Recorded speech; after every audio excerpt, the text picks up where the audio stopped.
This episode of the Old Dogs REI Network is brought to you by Mino Studio.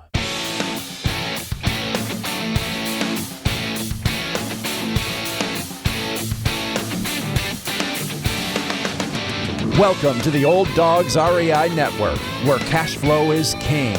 Real estate investing, the means, so you can enjoy your retirement dreams. This is the show where we cut right to the chase.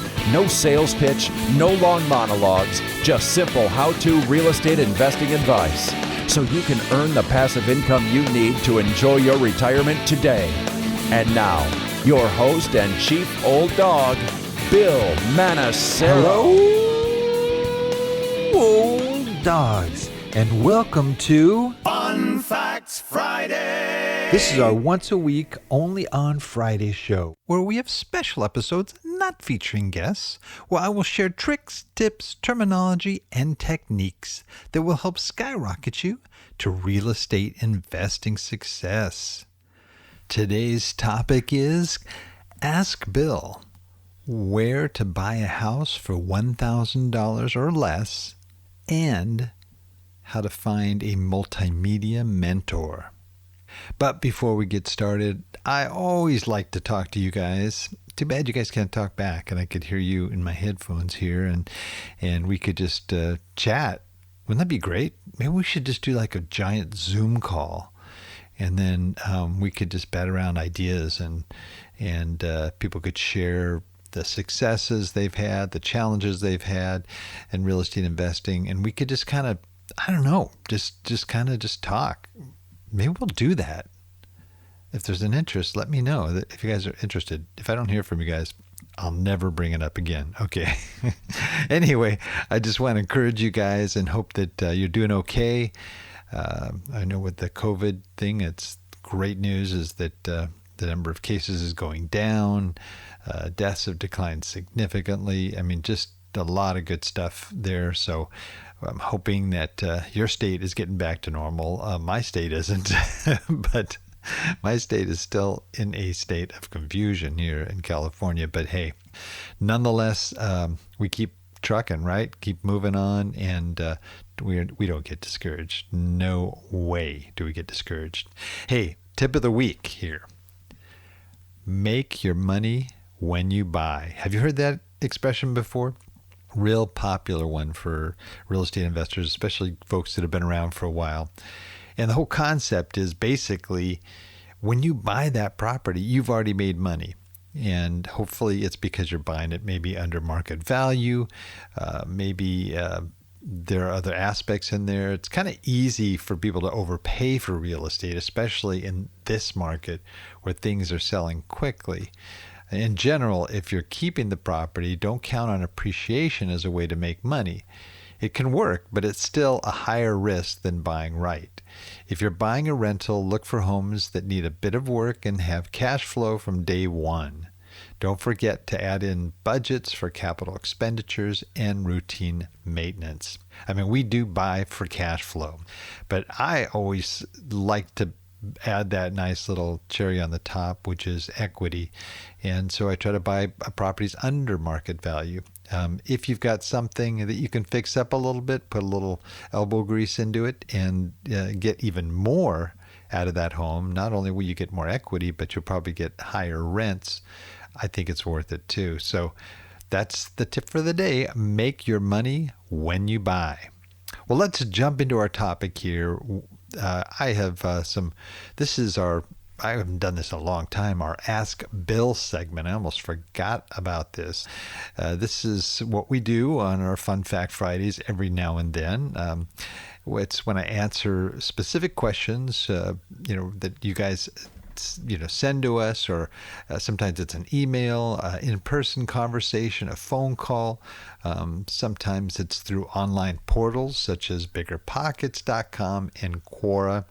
One of our goals here at the Old Dogs REI Network is just to help educate you guys and hopefully encourage you in your move to become real estate investors or to grow your portfolio if you are already an investor, and to share what knowledge we have by answering your questions and to help other investors to broaden their knowledge of real estate investing so they can avoid some of the mistakes that I've made, that's for sure, that may cost you later on. So this month's topic is where to buy a house for $1,000 or less. I know, this sounds pretty crazy. And how to find a multimedia mentor. So we are going to start first with the mentor question because that one is, I think that's one of the more popular things that I get asked just in conversations with people about mentors. This one came from Jason, and Jason said, "Hey, I just listened to you on the Real Estate CPA podcast." Well, you may say, hey, that's not the Old Dogs podcast. And it isn't. It's because I do guest appearances on different shows, and that's one of them. Real Estate CPA is a great podcast if you guys ever get a chance to listen to it. He goes on to say, I enjoyed the podcast, and I'm hoping you can help me out. I live in the Bay Area, and I assume that's probably the San Francisco Bay Area, and currently have 2 single-family rental properties and a commercial condo, but would like to purchase a multifamily in the not-so-distant future. I am looking for a mentor who has current experience in multifamily real estate. Do you know of anyone who may be interested in mentoring me? If not, do you have any suggestions on how can I find a successful mentor? Here's a little background on myself. I worked in corporate America for nearly 20 years and quit about 15 months ago. I have 3 kids and I'm currently staying at home as a stay-at-home dad, but I would like to move towards real estate professional status in 2021. For those of you that don't know that, the IRS, if you are a real estate professional and you have to work a certain number of hours, it's not a lot of hours, it's not like 40 hours a week, but a certain number of hours that would classify you as a real estate professional, and it does open you up to some good tax advantages there. Real estate seems to be my great option, he goes on to say, for me to grow wealth while also having the flexibility to spend a lot of time with my children. Well, thanks for reading my comments. Take care, Jason. Well, Jason, thank you for writing. I really appreciate it, and thanks for listening to that podcast that I was on. I think you are a very smart guy to seek out a mentor before you start investing. Many people think that after they've read a few books, attend a few seminars, maybe watch some YouTube videos, listen to some podcasts, that, you know, they're ready to invest. And sure, you can invest anytime you want, but you can avoid a lot of costly mistakes and headaches if you invest under the direction of a good mentor, or at least, you know, getting the feedback of a mentor. In one episode of the Old Dogs Network, I talk about sort of all the things you need to do to effectively start a successful real estate investing enterprise. Education, I list as my first step. The second step I say to folks to do, while you're getting educated or before you get educated, right around that time, is to find a mentor. If you listen to the whole podcast, I have a link here. It talks about other things that you have to do, including writing a plan, taking action, and some other steps there. So I don't do coaching myself. Otherwise, I'd offer my services, but I don't. If I was a coach, though, I think I would really want to do maybe a very few number of people, and to just be with that person and help them to learn the ropes. Instead of throwing people, videos at people and workbooks. I mean, all that stuff is fine, but I think people learn in different ways, and some people need their hands held a little bit tighter than others, and others can jump right in and just with very little direction. So it just depends. And I just believe if you're a coach, you need to be committed to your students' success and not just collect these big payments up front or monthly or whatever it is. I think you really need to be able to commit to taking your student right through their first purchase at least, and maybe continue on after that. One of the reasons I don't coach myself is that I just have my hands full right now, just managing my properties and looking for deals, and also doing the Old Dog podcast and website and so forth. So I think there's plenty of good mentors out there. It's just a matter of finding them.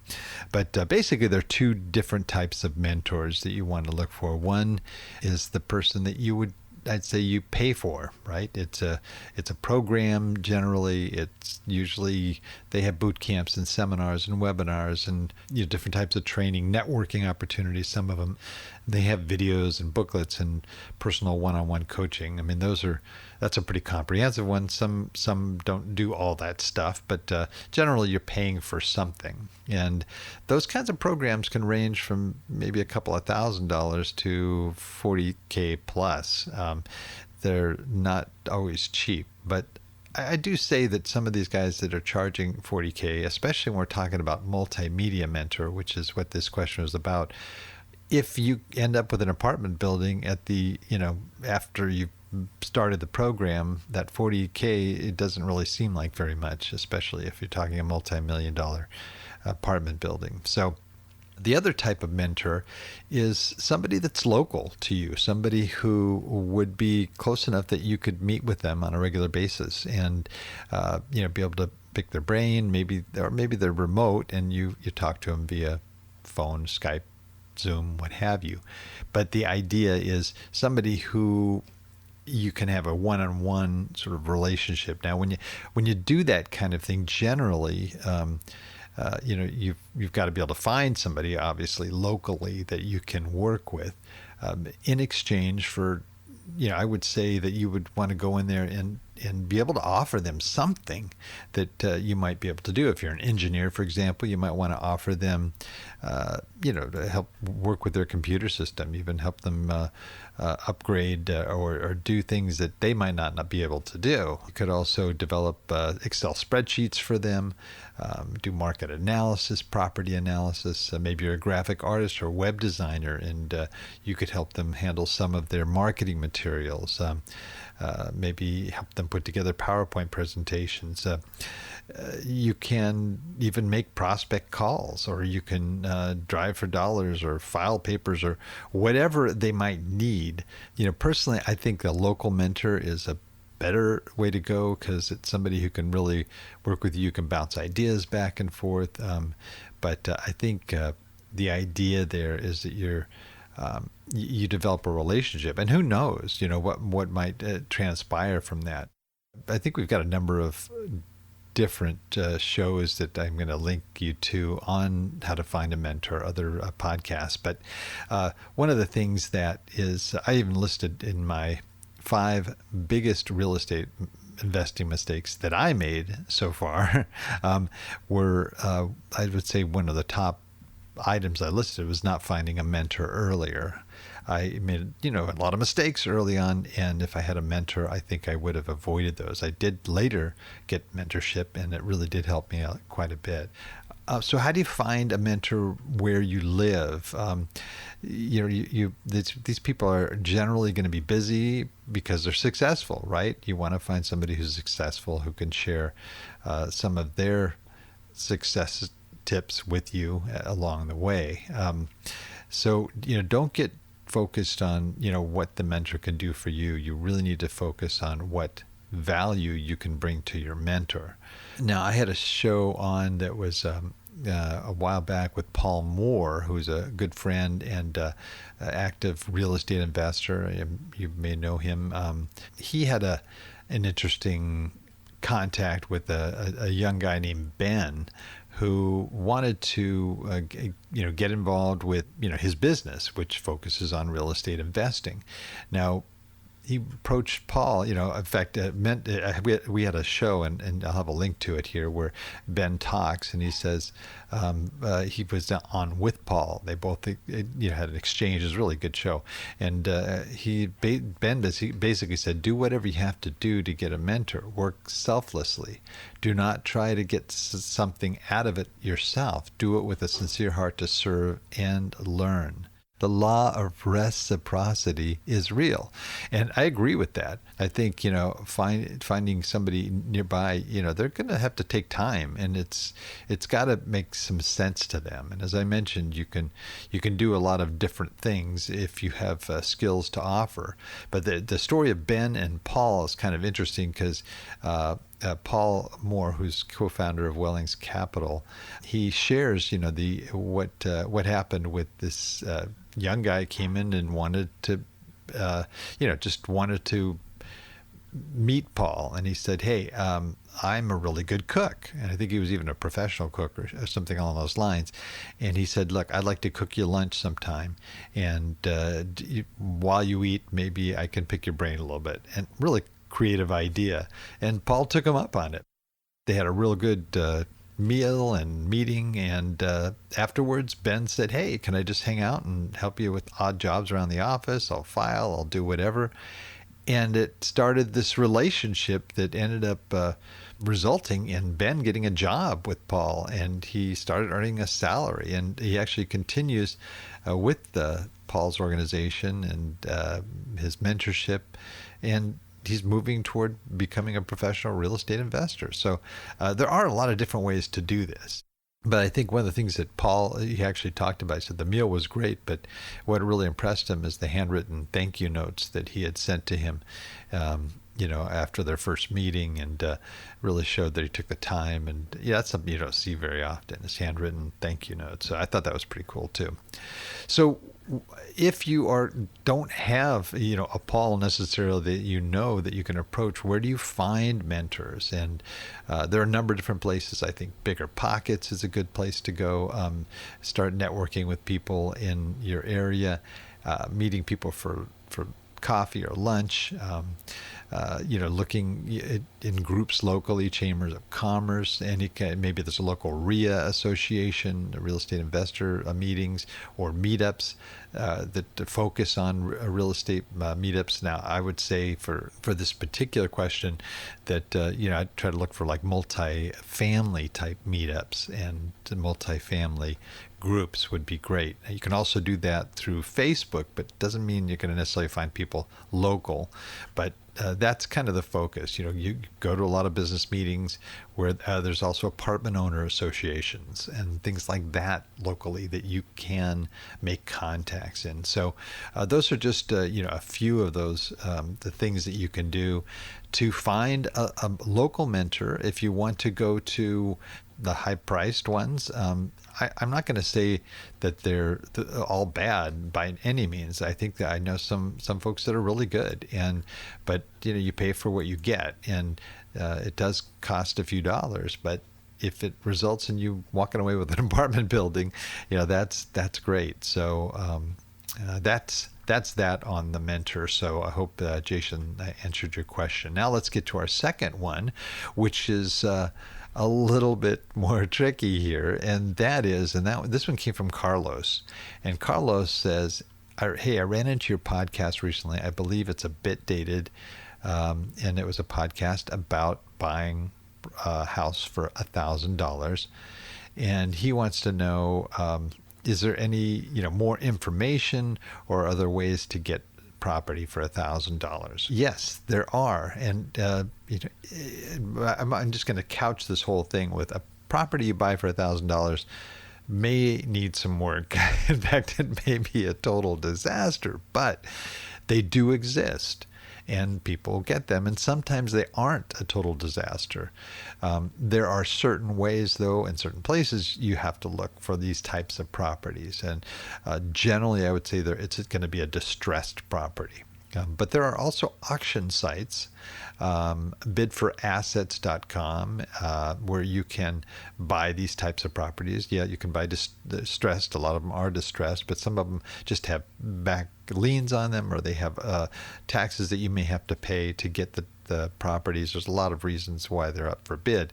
And I'll kind of share with you, if you have time here, just some examples of that. You can also buy foreclosed property. Another way to pay $1,000 or less is by using other people's money, of course. If you get other investors that can cover the cost of a property, of course, you're going to have to share your profits with them.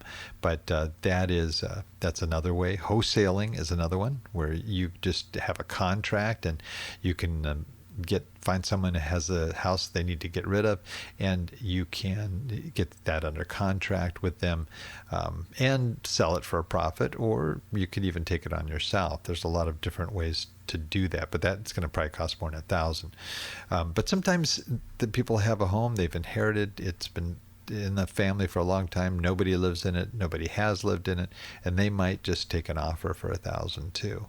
There's a lot of different ways that can happen, but some of the things that I listed here, I mentioned REOs also, the bank repos, but that might be a little tougher to find one for $1,000. Some of the areas where you could actually go online and find homes like right today. In fact, we're going to do that. One of the things I listed was eBay. Okay, who the heck is going to buy a home on eBay? I almost did. I had a four unit home in Dayton, Ohio, that I actually was just about to purchase, but then they changed their mind at the last minute. But nonetheless, it was available. So what I'm going to do here is I am going to click on a link that takes me to Homes for Sale, and you can put in the price you're looking for. So I'm going to put in $1,000 or less. I wish we could do this kind of on video. It'd be kind of cooler, but I'm not quite that cool. And so one day maybe, but so I'm just going here now, and I look, and I have 5 results here. One of them is not even a house. It's a sub-meter. I don't know what that is. Okay, so there's 4 houses, all under $1,000. First one is a house, a rehab property. I think all of these are probably rehab properties. 3-bedroom, 1.5 bath. House in Gary, Indiana, okay, for $960. That's right, $960. And then they can give you more detail about it. Like if you click on the picture, you'll see, a little bit more details about it. If I click on the picture, and then some more detail. It's only 920 square foot house, built in 1950. It's 3 and 1.5 bath. Home is decent. There's no interior pictures, so you can't really look at that. Sometimes people will buy like a large pool of homes. I think that's what this guy, he bought a whole bunch of homes, and this didn't meet their criteria, so he's just trying to get rid of it. Are there any more details about it? No, those are basic, some of the basic information there about that one. Then there's another one. Let me see here. I'm not going to go through too many of these, but there's another one in Gary, Indiana. It must be a tough place, but $800, and there's only 2 bids, and there's only 1 day left in the auction. Now these are up for auction, so somebody could come in the end and pay more, but some of these homes are listed. And they'll say, it's got a $36,000, tax appraisal or more. So you could very possibly, go in and rehab these houses and rent them out. Or you could just sell them or flip them too. There's another one. This one's in central Kansas, 1.5 lots, a house on 1.5 lots for $530. There are 13 bids on that one. The other ones only have a couple of them bids. So somebody may come in and jack that up, but they've got 5 days left in that auction.